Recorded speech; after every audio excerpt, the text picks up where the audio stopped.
movimientos de cámara físicos y movimientos de cámara ópticos. Como podéis ver, el resultado es muy distinto si movemos la cámara físicamente hacia adelante, así lo hacemos haciendo zoom sin desplazar la cámara, que sería un movimiento óptico. Luego hablaremos en profundidad de los movimientos ópticos y veremos algunos usos que podemos darle. Pero vamos primero con los movimientos de cámara físicos, porque los hay de muchos tipos y el que acabamos de ver es solo uno de ellos. Movimientos de cámara físicos. Cuando hablamos de movimientos de cámara físicos, también los hay de dos tipos, los que tienen desplazamiento de la cámara sobre su propio eje y los que no. Yo lo voy a hacer con un gimbal para que lo veáis en acción de una forma más clara.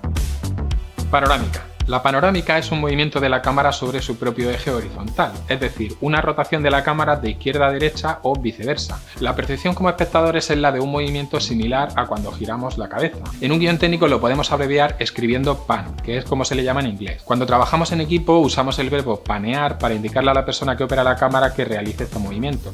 La llamada panorámica de seguimiento cumple la función de seguir el recorrido de un sujeto o de un vehículo que se mueve.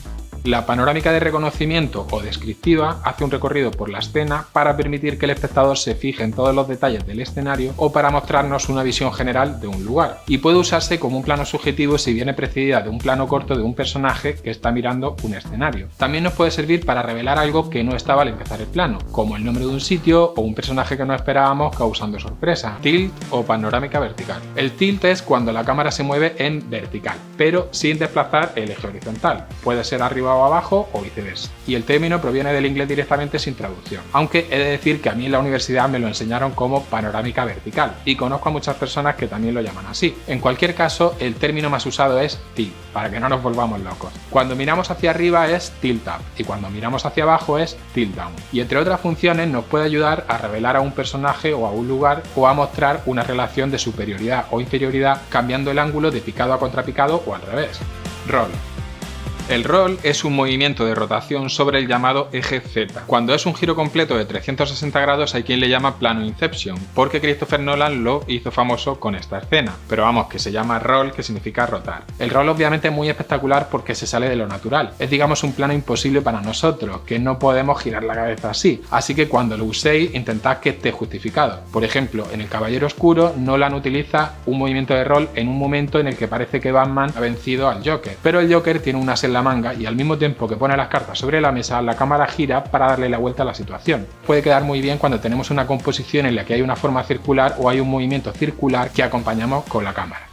Movimiento de cámara con desplazamiento. De forma muy generalizada en español llamamos traveling a cualquier desplazamiento físico de la cámara hacia adelante, atrás, izquierda o derecha, arriba o abajo o en diagonal. Aunque ahora veremos que hay muchas variantes cuando vayamos uno a uno y pueden adoptar nombres muy específicos según la dirección que tomen o la función que cumplan. Hay también quien le llama específicamente dolly cuando es hacia atrás o hacia adelante. Los términos dolly y traveling precisamente provienen de las herramientas o plataformas con las que se han hecho los movimientos de cámara durante muchos años y se siguen haciendo cuando hablamos de un nivel profesional. Un dolly es una plataforma o un carrito que puede ir con ruedas o sobre unas vías, y precisamente a esos raíles que parecen vías de tren se le llaman vías de travel.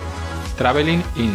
Si el movimiento de la cámara es hacia adelante se suele llamar traveling in, dolly in, traveling de acercamiento o traveling hacia adelante. En inglés se le llama push in, que significa empujar hacia adentro. Este movimiento nos ayuda a sumergirnos en un sitio. También puede acercar al espectador hacia un personaje para enfatizar un momento de revelación, una emoción, una frase que vaya a decir o algo que esté a punto de hacer. Y por ejemplo, si lo hacemos de forma lenta y sutil, puede acercarnos al conflicto de un personaje. Pero también podríamos usarlo para crear tensión acercándonos a un teléfono sonando, una puerta que está a punto de abrirse, y también puede revelar información que no se ve en un plano más general o para dirigir la atención hacia un detalle específico. Traveling out. El movimiento inverso sería el traveling out o dolly out o traveling de alejamiento o hacia atrás. En inglés se le llama pull out, que significa salir o extraer. Normalmente produce el efecto contrario, es decir, distanciamiento, por lo que puede tener una connotación de desconexión de los personajes o de ese entorno. Pero no siempre, porque también podemos empezar con un plano de detalle y revelar poco a poco el escenario pasando a un plano más amplio. E incluso se podría usar para revelar a un personaje con una sensación más envolvente que la de una panorámica o un tilt. Y en un plano general se puede usar para cerrar la historia o para mostrar la fragilidad de un personaje haciéndolo más vulnerable.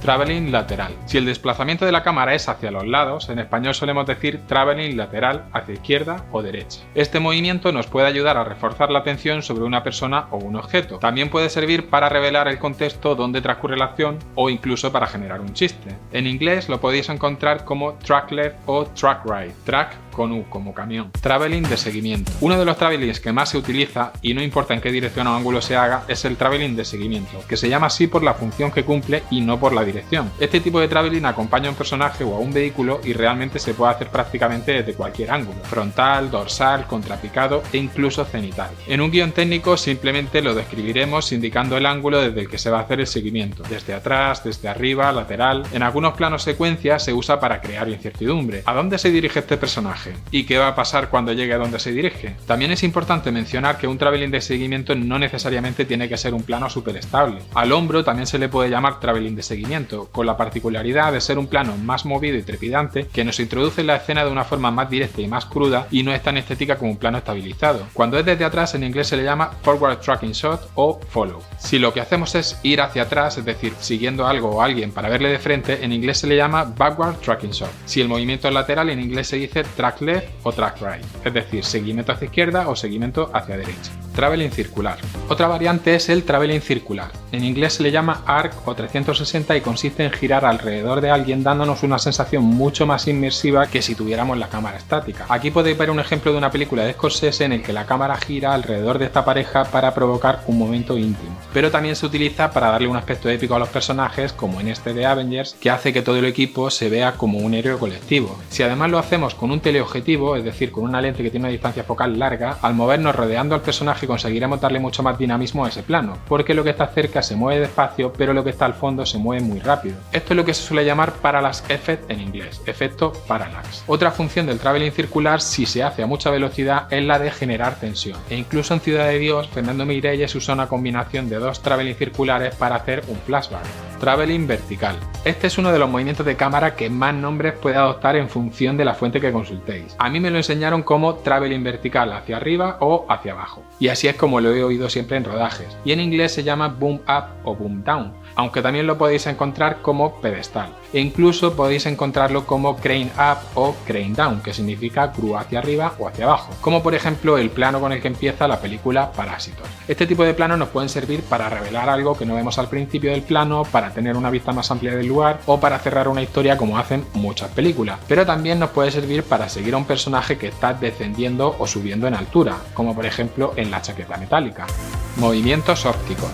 Los llamados movimientos de cámara ópticos en realidad son movimientos dentro de la óptica más que un movimiento de cámara, porque lo que se mueve son las lentes. Pero la mayoría de libros lo recogen como un movimiento de cámara, porque el espectador sí lo percibe como un movimiento del encuadre que se cierra o se abre para acercarse o alejarse. En palabras más sencillas, hacemos zoom in o zoom out. Y es importante distinguir entre dos tipos de zoom: el zoom óptico y el zoom digital. El zoom óptico se puede hacer cuando usamos un objetivo o lente de focal variable, llamado también objetivo zoom. Y cuando hacemos un zoom óptico, en realidad estamos modificando la llamada distancia focal, y esto tiene consecuencias sobre la imagen. A diferencia del traveling, cuando usamos el zoom de acercamiento, la distancia entre los objetos se comprime, el ángulo de visión se estrecha y el fondo se desenfoca, porque la profundidad de campo es menor. Pero lo importante es que entendamos que la percepción visual y de la distancia entre los objetos cambia a medida que hacemos zoom in o zoom out. No es un movimiento que percibamos como natural, porque nosotros no tenemos zoom en nuestros ojos. Para poder ver algo de cerca, o nos acercamos o usamos unos prismáticos, pero que sea algo artificial no quiere decir que sea una mala opción. Todo depende de lo que queramos contar o del estilo que queramos imprimir a nuestro vídeo o película. Y aunque alguien dice que el zoom no es muy cinematográfico, hay muchísimos grandes directores que lo han usado: Scorsese, Kubrick, Kieslowski, Agnès Varda, Sergio Leone y por supuesto Quentin Tarantino, que en concreto usa mucho un tipo de zoom.